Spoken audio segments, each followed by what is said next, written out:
The blood washed away, but the guilt never does. Welcome to Hidden Killers with Tony Brueski, featuring psychotherapist and author Shavaun Scott. A lot of people have been charmed by him. And I don't know if it's just his looks or what it may be, but there was a lot of people. I mean, I believe he's one of the, I don't know how you would quantify this, but one of the most popular prisoners, I guess, in the world in terms of getting fan mail and letters from women who, want to basically be with him. I mean, let's talk about that aspect for a while, because we've seen that in some other cases. We know there's been some of that going on with Koberger. It goes on with almost anybody, but to such an extent with Scott Peterson. Why is that? Especially with this horrible backstory that he has of cheating on his wife. I mean, just take the murder out of it. And let's say he was arrested for something else and put in jail for the rest of his life. What's the appeal with something like that? It really goes back to how non-rational human beings can be, right? What woman in her right mind would think that this is somebody to begin fantasizing about romantically? What does it get down to? I think, again, people like this, they're con artists. He was a nice looking con artist. He's a smooth talker. And you have very troubled, damaged women with low self-esteem who just have an urge to rescue. They have a fantasy about this person is innocent. I mean, I've seen so many cases where it was proven that a guy was a murderer, and yet there was a woman on the outside who didn't believe any of the evidence and was going to rescue him. And they get a lot of attention. Often a guy who's incarcerated, well, he's got a lot of free time on his hands, so he writes back. So they get the pen pal thing going, and so they can be very charming in the communication. And there's a certain kind of vulnerable woman that just falls for it, and it's really twisted. Those are women who I think could benefit from therapy. I don't think that the perpetrators benefit from therapy, but I think women who have this fantasy life going and this need to bask in the glow of someone famous, I think they need help. Is someone like that? I mean, have you ever dealt with anybody that does that with a prisoner? How do you bring them back around to see just how unhealthy that sort of behavior is?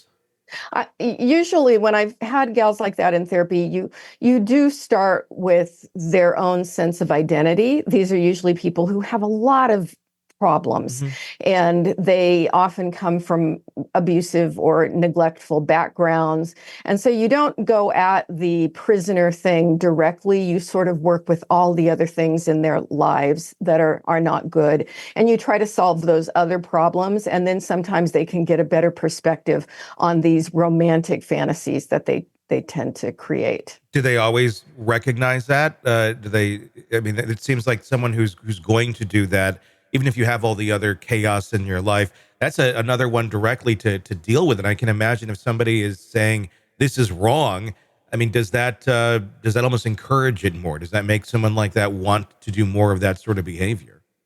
Yeah, if they see this guy as this poor, victimized, wonderful person, they may then just continue to try to rescue.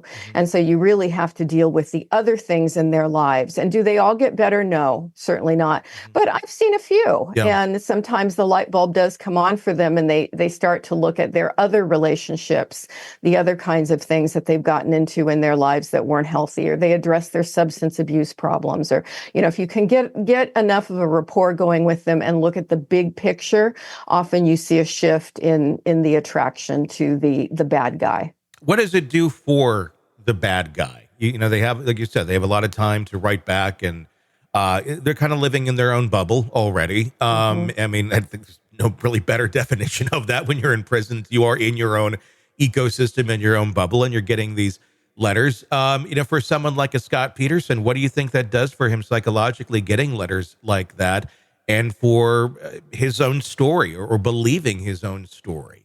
Yeah, it definitely gives them the big ego boost that they love, the center of attention, feeling important, and it gives them a very active fantasy life, which is about all they can do in prison, is feed their fantasy life, their sense of grandiosity.